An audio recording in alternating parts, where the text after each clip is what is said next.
fortress of Meripede would be super scary, but looking back on it, it really wasn't that bad at all.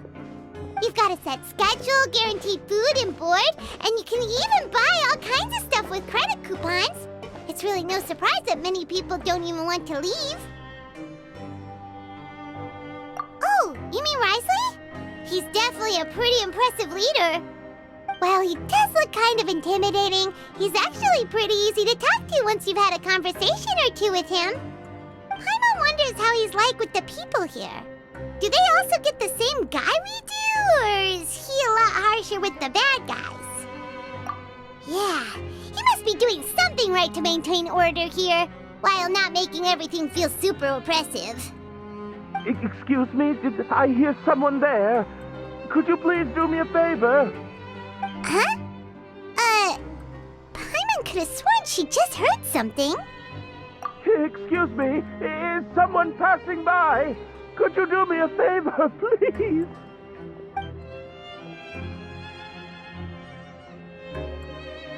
Nope, Paimon wasn't dreaming. There's someone over there for sure. But Paimon doesn't see anyone. Oh, did you hear my call? Thank you so much. I'm over here, inside this big box. You're inside the box? Oh, no wonder Paimon didn't see anything. Well, come on, Traveler, let's go take a look. Why are you hiding in here anyway? If we hadn't happened to pass by, you could have been stuck for days. It's a bit complicated. Can we not talk about that for now? Whoa, that's terrible. Did someone seriously do that to you? No, it was nothing quite that serious. I'd just like some help finding my hat. Just your hat? But then, why can't you look for it yourself? Huh. Wait, Paimon gets it! Something must have happened to your hair! Sorry. So that's what happened. Paimon gets it now. No wonder why you had to hide inside the box. You just need your hat, right? We'll get it back to you right away. What kind of hat was it? I think you may have misunderstood me, but never mind. Please just help me find my hat. It's a soft and brown hat with a bit of a brim. Nothing fancy. I think I probably lost it near the entrance elevator. It was getting a bit hot, so I took it off and had a quick nap. But when I came to, it was gone. It's really important to me, so your help would mean the world. I'll wait here for your return. Don't worry, we'll be back in no time.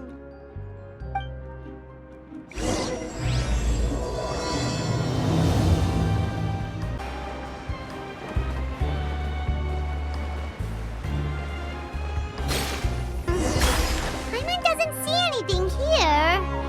Well, let's go somewhere else.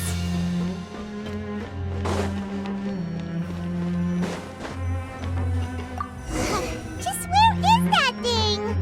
Oh, this is taking longer than Paimon thought.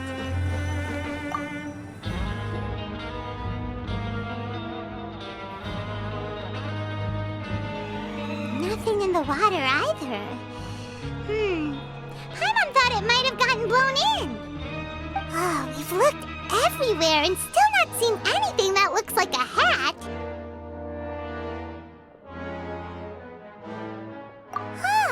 That's a good idea. If he's just looking to cover his head, then it shouldn't matter what kind of hat he's wearing. Why don't we check out the rag and bone shop? If memory serves, they got all kinds of stuff in there. You let Paimon pick out some other stuff too, right? If we're going to the shop anyway. Well, either way, let's go check it out first. Paimon doesn't remember you being the boss. Well, I'm just standing in for Mr. Alvar while he's off restocking the shop.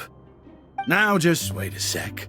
A blonde foreigner, dressed all in white, accompanied by a glaze-covered flying chunk of gingerbread. Well, you must be the legendary traveler and their companion Paimon.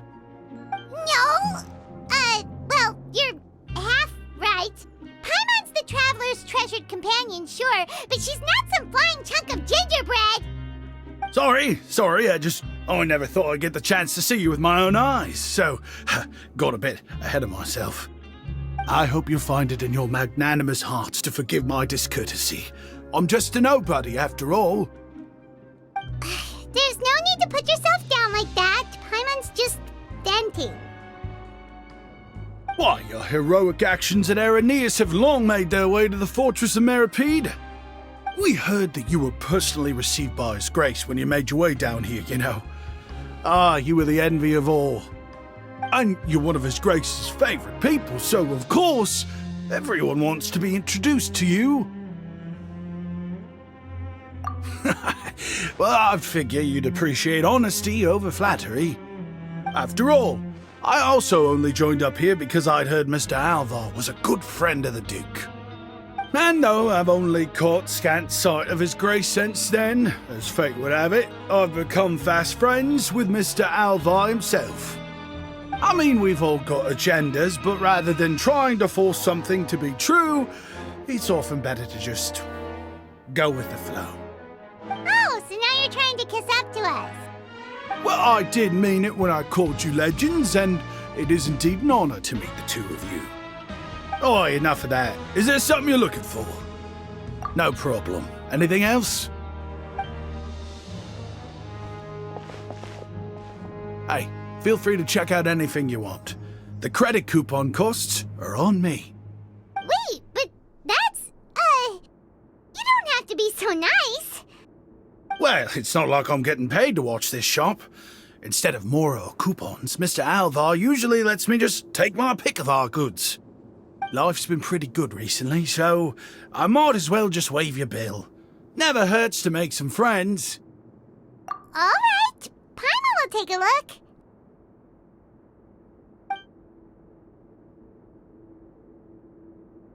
Are you sure you don't want more? These opportunities don't come by every day, you know. It's all right, two will do. It just doesn't feel the same if the owner's offering everything to you for free. But anyway, we don't need to get into that right now. We can discuss Paimonology later. That poor guy must still be waiting for us. Thank you so much. We'll be off then. No problem, and thank you for your patronage. I'd appreciate it if you could put in a nice word for our establishment the next time you speak to His Grace. That's a real sneaky way of getting good reviews. You can come out now. We found your hat. You did? Oh, Archon, you just saved my life. Just one sec.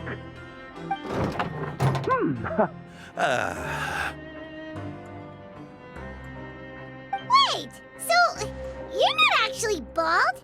You've got such a full head of hair, too. I mean, I told you that there had been a misunderstanding. This has nothing to do with my hair.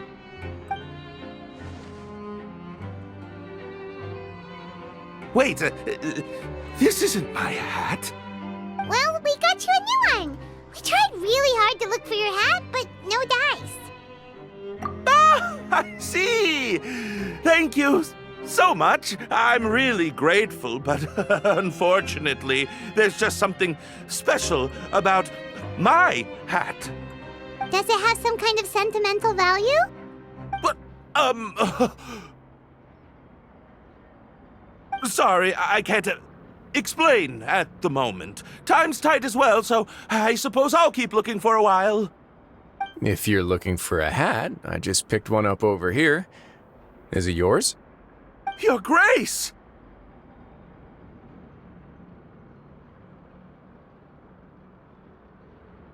Oh, hey, Risley! It's been a while. Well, it's a slow day today, so I decided to go for a little stroll. Even if your workspace isn't cramped, it's still good to get some air. I'll say I'm not at all surprised to find the two of you here. You never could turn down someone's request for help. It's what good adventurers do, after all. Is that so? Maybe I should consider asking the Adventurers Guild to open a branch here. As I recall, these hats are very important to members of the Beret Society. Best you avoid misplacing it again, You might not have the same luck next time. Understood. Thank you so much, Your Grace. Then I'll be off. I'll get going now. What a strange guy. Why did he care so much about his hat? Oh, and has he done something wrong? When he saw you, it was as if he'd seen a ghost. Oh, not at all. In fact, members of the Beret Society are model prisoners. They work hard and never get into trouble. They've saved me a lot of work, in fact. As for him, I'd guess he's just more of an introvert. It's not unusual for the more shy prisoners to freak out when I show up unannounced. Huh? Shy? There are prisoners who are afraid to talk to people? Prisoners are still people, after all. There are as many crimes and motives as there are stars in the sky. The idea of the criminal as a selfish, heartless brute is just a stereotype. Such labels could never capture the complexity of even a single individual person. What kind of a person a prisoner may be and why they've committed a crime, we'd never know these things if they don't share their story with us. Huh. You've got a point. Anyway, it's all good as long as it makes sense to you. Although most of the societies here will just turn individual brawls into mass ones, the Beret Society does appear to be an exception, and it's instead trying to experiment with some novel and interesting things. If you have some time, why don't we grab something at the Coupon Cafeteria? It'll give us time to catch up too. And if you're still interested in the Berets after that, I can take you to their usual gathering place as well. Paimon's not the biggest fan of that cafeteria, but if we're gonna catch up... All right then, please follow me.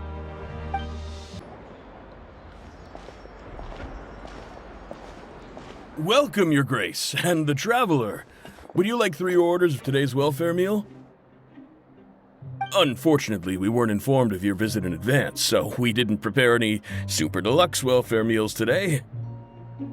I'll pass on the food then. What about you?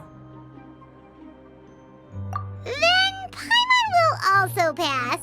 Paimon will save her stomach for something better. What a pity. It would seem that none of us can properly appreciate your skills, Walsey. Then, I must beg Your Grace to find me some more ingredients, so I can come up with some more welfare meal recipes. If you're not in the mood to eat, I can get you some drinks. We just got some great shipments in from above. Yes, please? Huh. Paimon didn't know you could get non-welfare stuff at this place. It's not for everyone. Think of it as a special treat for VIPs.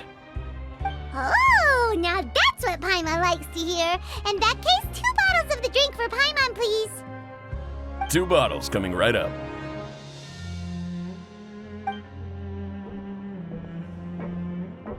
Our first meeting took place on short notice, and we were both swamped by everything that happened after, so there was no time for more casual chit-chat. I'm actually quite fond of stories, you know. Of course, the others have already told me a lot about your deeds in Fontaine, but I'd love to hear it straight from the source. Whoa. That'd be quite the long story. Impressive. Not all who possess the courage to risk their life for their ideals also have the strength to make it out unscathed. Had you not possessed these remarkable qualities, I probably wouldn't have had the chance to make your acquaintance in the first place. Paimon gets the sense that you're trying to flatter us. That guy we talked to earlier was obviously trying to get us to put in a good word for him, but you're the Duke, right? Why would you need to get on our good side? Well, after all, you did help the fortress and I maintain our autonomy. Is it so strange that I would want to give a few words of praise out of genuine admiration? So this is a matter of trust. Which is unfortunate, since I don't have nearly as interesting of a story to offer about myself. I was convicted and sent here at an early age. I only became the top dog after spending a long time figuring out its inner workings. Power and control come in many forms, some fair and ethical, others less so. And since we're all sinners here, the victor calls the shots, no matter how they manage to get to the top. So, what do you think? Didn't put you much more at ease, now did it? Kinda. You're really different from most of the people we've met so far. I'm perfectly aware of that too, but even so, that doesn't make me think any less of you. I would very much like to maintain friendly relations with you two.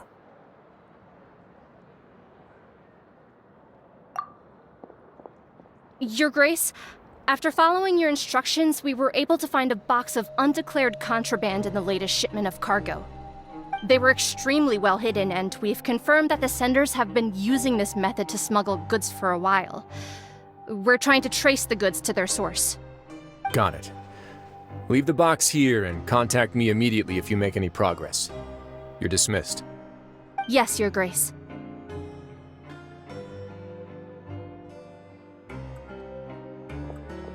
Sorry, I'd almost completely forgotten about this. She mentioned something about contraband. Are they, like, dangerous goods? Not necessarily. The term is just applied to things people want to bring in on the sly. Many people here are experts at pulling rabbits out of the most ordinary hats, so we have to examine everything carefully. Now, what do we have here? It's more or less what I expected. Whoa, this is certainly a box of curiosities. Mora, snacks, yarn, balls, ropes, mechanical parts, and even a gem! Wait, if you've confiscated this entire box, then does that mean all of this belongs to you now? Yep. We can't just send them back up now, can we? What? But that's just insane profit! Traveler, why don't you become a duke as well? Paimon will be your vault keeper! Jokes aside, I didn't know you'd be so interested in this box. How about this then? You can pick anything you want from it. Consider it a gift from me. Really? You'll let Paimon pick anything? No take-backs. Paimon will have you know that she's got a real good eye for treasure. I never joke about things like this. Alright, Paimon's gonna have a look. Paimon wants this one. This dark, sparkly gem. You just know it must be worth a ton of Mora.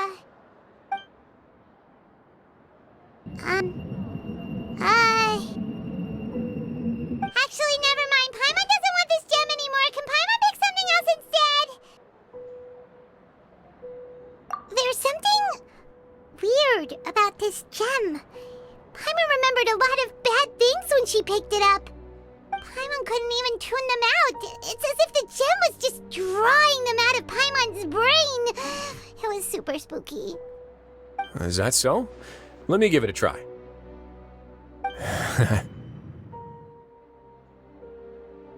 Paimon's right. I too experienced some unpleasant flashbacks. Are you sure?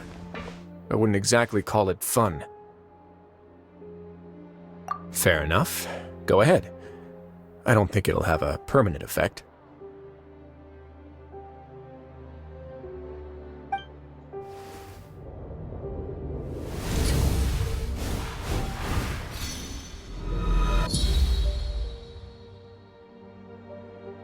Are you okay, Traveler?